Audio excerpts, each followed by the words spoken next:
Hi, I'm Summer Kennard, and I want to talk to you a little bit about theology. So I made a little Instagram reel recently introducing you to this. It's a portable, like little Sunday school Advent sort of kit. And in it, there's several activities. I'm going to swipe some of the stuff in here.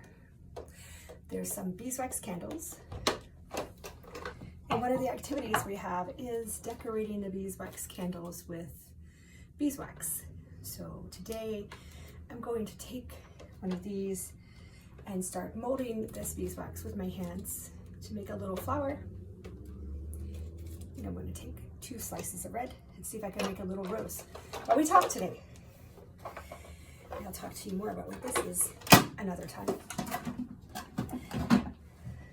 So today I have, in our house, we have these little, we use them all the time, so I don't clean them all the time. I clean them a couple times a year.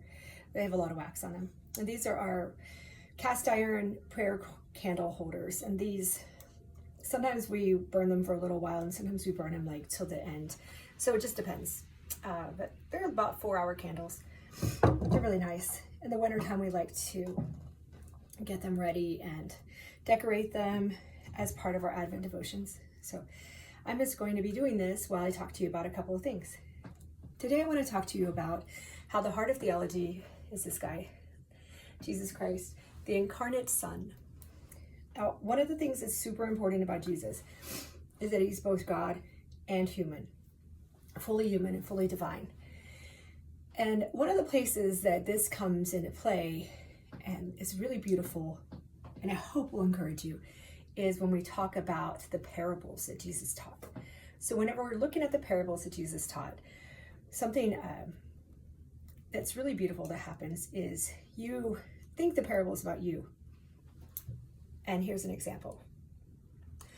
The parable of the friend who comes in the night and bangs on the door and asks you for bread, right? He comes and he bangs on the door and he asks you for bread. And you're supposed to, he says, the friend will get up, even if he's annoyed just because you won't stop it, and just he'll give you the bread, right? Well, so you think, oh, that's me. I'm supposed to, he says, the kingdom of heaven is like this, and you're supposed to keep being persistent, and then God's going to get up and give you the bread, is what you think, right? But in fact, Jesus is the one knocking on the door asking for the bread. And so it's both. So it's not just about you, it's about God. And we see this. And once you realize that it's both, then you're like, oh, I should continue to be persistent, because even a friend would get up in the night, but God isn't going to ignore me, because this is one of the things Jesus is saying. He's not going to ignore me like a friend might, but even a friend will get up if I bother him enough. I'm going to use my little candle that I lit to soften this wax a little bit. It's kind of cheating. You can't really do this when you've got the kids with you, but I'm in a cold vegetable, so I'm going to warm my wax a little bit. But if we look at it from the point of view of Christ is the person banging, then we realize whenever we give to the poor, we give to people who are hungry, then Christ is also the person banging at the door. So that's one of the ways we see it. It also works for everything else. Christ is not just the good shepherd going out to find the sheep that's lost. He's also the sheep that you have to seek. When you go out and look for the people who are on the edges of things, who've been run off, and you try to bring them back, you're seeking Christ. The thing that opened my eyes to this whenever I was studying the fathers in the 20s, oh gosh, it's been a while. So I have, this is my first petal. Yay. I'm just pressing that on there. It'll look more like a flower when I'm finished. Petal 1. When I was in, first I was a religion major and I did church history. And then I went to seminary where I also did a lot of church history. But as I was reading, I kept seeing these things were very surprising to me, showing up over and over again. And that was in the parables of Jesus. I had been taught that we were the seekers. We're the seekers. We're the ones who are trying to find God. There's all this emphasis, especially I think in American Christianity, because we have this revival culture where there's a lot of trying to make you feel guilty so that you can try to get you to convert, that sort of thing. There was always this sense that you have to give up everything to go and find the pearl of great price, right? You have to give up this, you have to do this. And it was this heroic struggle of you giving something up I'm gonna do it again when it's slightly, I'm not melting it like I would a candle. I'm just getting a little bit warm. My hands aren't cold, but I'm right here next to a window where, as you can see, it's snowy outside.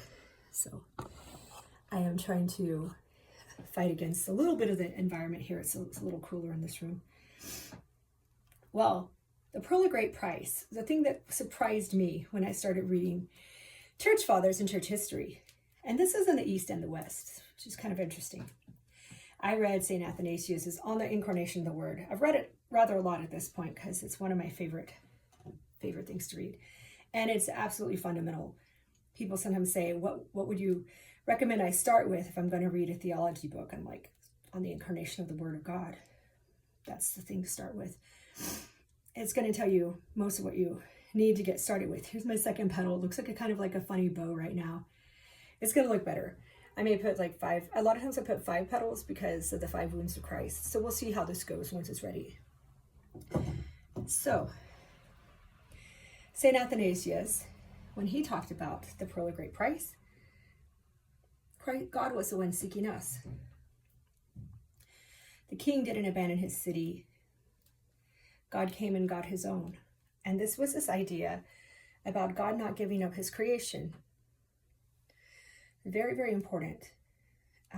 Very antithetical to a lot of what we hear in America about God's nature and about sin.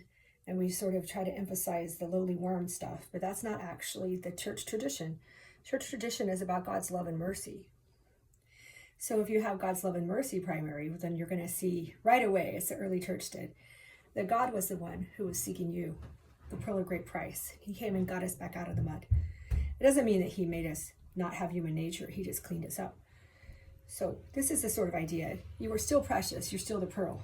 There's no such thing as a fall that is a completely broken humanity.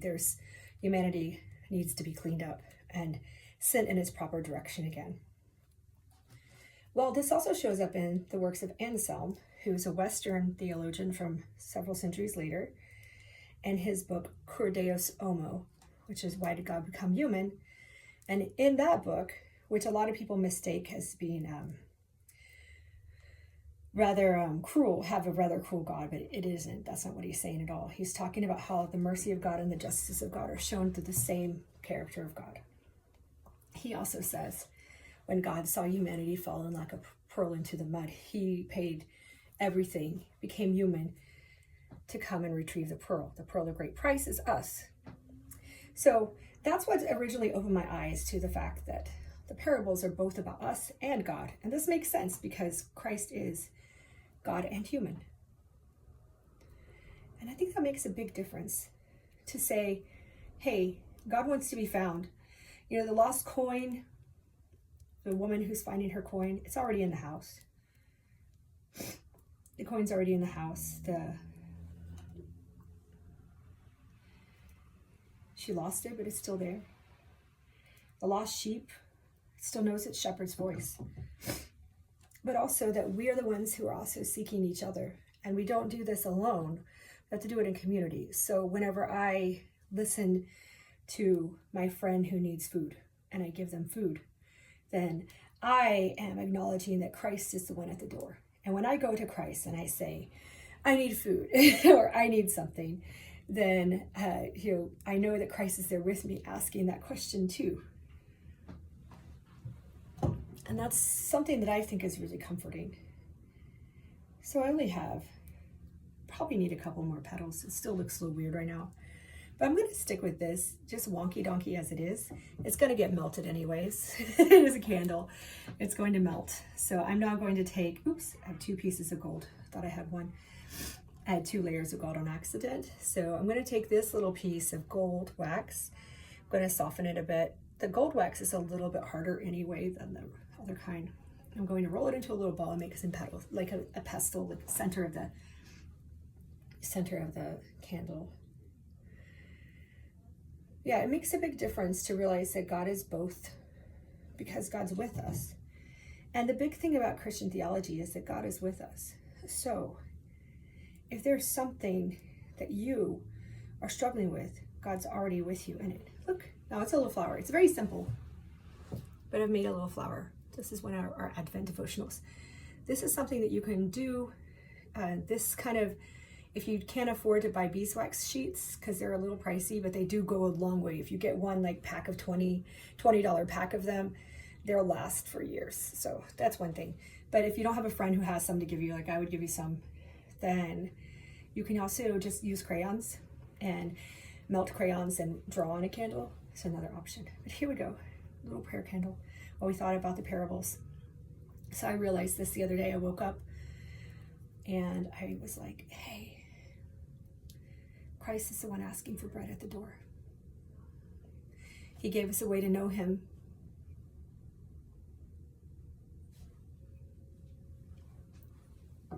Thanks for joining me.